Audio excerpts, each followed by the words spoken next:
Hi everyone, I'm Tashina from Logical Harmony. Welcome back. I normally talk about cruelty-free beauty, and today's video is going to be a little bit different. I'm going to be sharing my tips on how to stay productive when you're working from home. Now, many of you might not realize this, but in aside to working from home for myself, I spent several years working from home for a large tech startup. I transitioned from working in the office, so having that experience of coworkers and meetings and everything just being, all right there, to working from home completely. So I know the experience of having to communicate with the team, being at home and having to stay motivated, attend your meetings, meet your quarterly goals, have client calls, all those sorts of things. And it can be a very interesting transition. And there are a lot of challenges that come with it that a lot of people face that you might not realize until you're actually there. I remember when I turned in my work from home plan, I was like, this is going to be easy. It'll be simple. And my plan was really thorough, not to toot my own horn, but I did do a good job on that. But there are things that come up,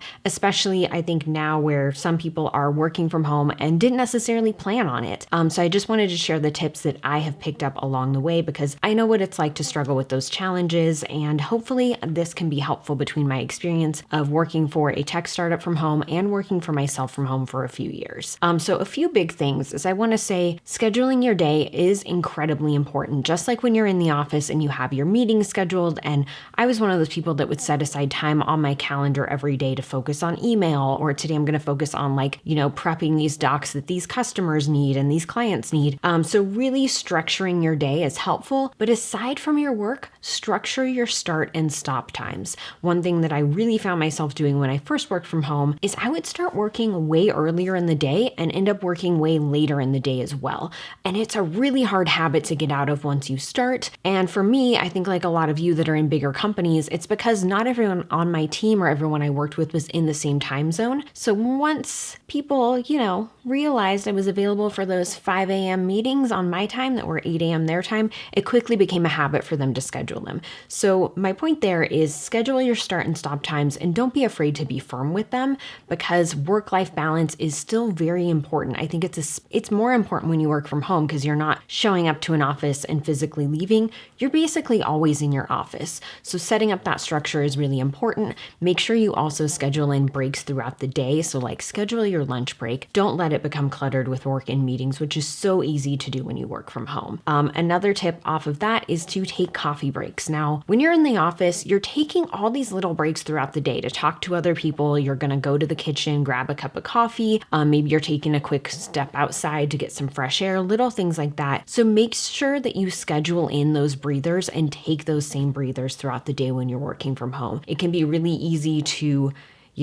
just work the entire day, but mentally it can be really hard on you to do that every single day. So make sure that you schedule those few minutes here and there, whether it's just small things, if you are normally having a water cooler chat, as they like to call it, with one of your coworkers, it could even just be that you ping them in Slack and chat there for a minute or two and it's a break from work.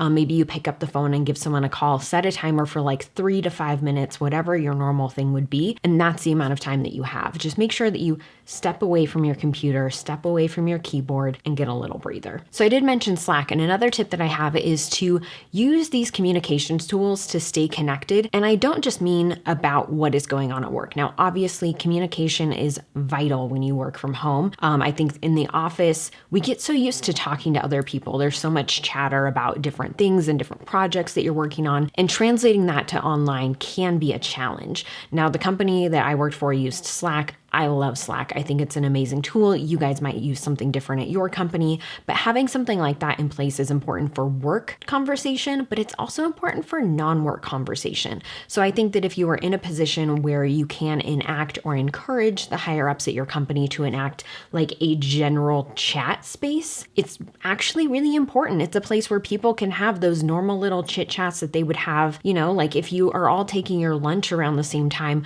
those conversations happen, those weird conversations that everyone in an office, you know what I'm talking about. And creating a space online where those can still continue is a really good way to stay personally connected with your coworkers that you you might not talk to otherwise. If they're not on your team, you might not communicate with them as often when you're working from home. So really keeping that connection intact is really important, I found.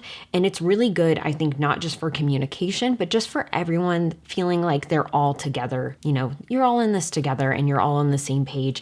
And I think it's just good for morale in general to have those little breaks where people are like sharing goofy videos, talking about stuff that's going on. I think it can just be a really important thing. So if you are in the position to set that up for your team or for your office, please do.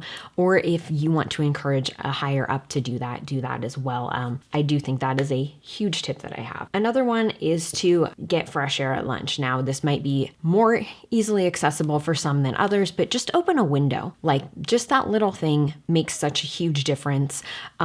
It's again about creating that separation between work and non-work. And so I think just making sure you literally get some fresh air, like open a window, stand in front of it, take a few deep breaths. It can be such a nice break throughout the day. And I think it's really, really important. A few other tips are to have a designated workspace. I think this is something that people think is obvious, but it's much more challenging when you're at home, especially because so many of us don't necessarily have that already created at home, or maybe you're living in a living situation where it's a lot trickier to set up. I know in San Francisco, so many people lived in tiny little apartments and they never planned on ever working from home. So they never had that set up. So set aside a designated space. So get a little desk if you have the space for it. Having a little desk is great.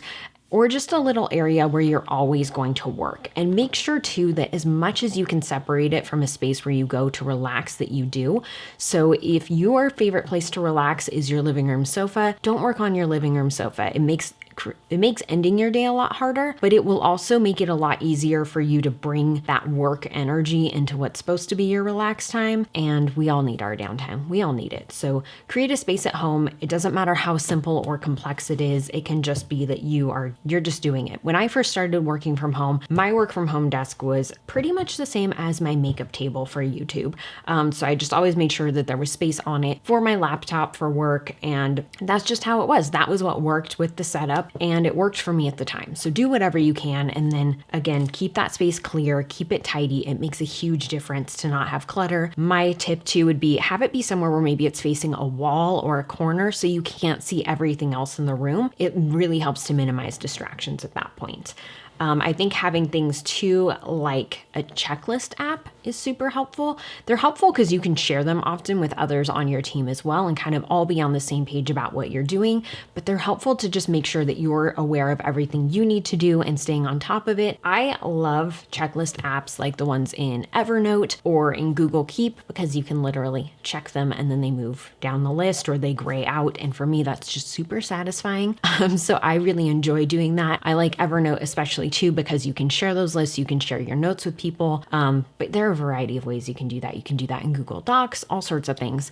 So whatever works best for you and your team, but I think checklist apps are really important and to-do lists are important. Maybe like for me, I liked to have weekly ones where I would set up goals of stuff I wanted to do that week and then very specifically to-do lists for the day.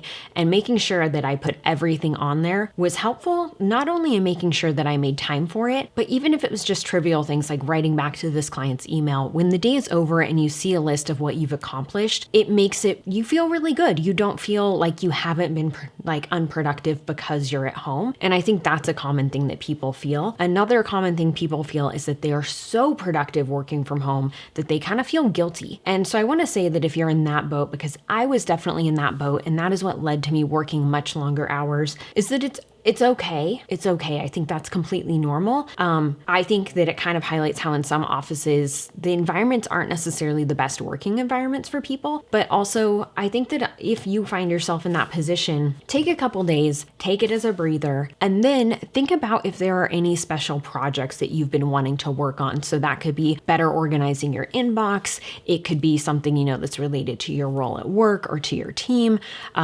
Just think about if there are any special projects or anything where the whole time you've been like, wow, it'd be so great if X could happen, or it'd be so great if there was a system for Y. And then maybe figure out if that's something that you want to do. That's something that I did, and it was really helpful, and it helped make the team as a whole more productive. So I think there's nothing wrong with feeling like you're getting all your work done in 3 hours.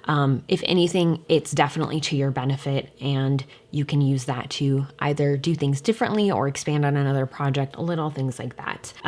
Again, another big tip, which I mentioned at the beginning, is be done with work on a schedule. So when you say you're going to be done at your normal time when you would leave the office, be done. Just be done with work, move on for the day, and it's going to make a huge difference in how you feel when you spend more time in your day at work than you do living in your home. It quickly makes the home situation feel like you're constantly at work, and you feel that stress and like, oh, I should be doing this right now. And just know that it's okay. Like, you're working from home, but you are not working for, you're working from home, but you don't need to be working from home all the time that you're awake. It's very, very important to take time for yourself. And speaking of that, I will be doing a work from home self-care tips video to kind of piggyback off of this one, because I do think I have a lot of tips on self-care when you work from home that are very important to keep in mind. I hope that you found this helpful. If you have any questions about, working from home yourself, leave them down below. I would be super happy to help. Again, I worked from home for a corporate office for a few years. I've worked from home for myself for a few years. So with the two things combined, I feel like I have learned a lot. I've definitely had a lot of challenges that I've had to overcome, but I feel like I've gotten some really valuable experience. So I'm super happy to help where I can, and I'll see you next time. Hey everyone, I'm here with Juniper, and if you want to make her day, you can watch another video, subscribe to this channel, or check out my vlog channel.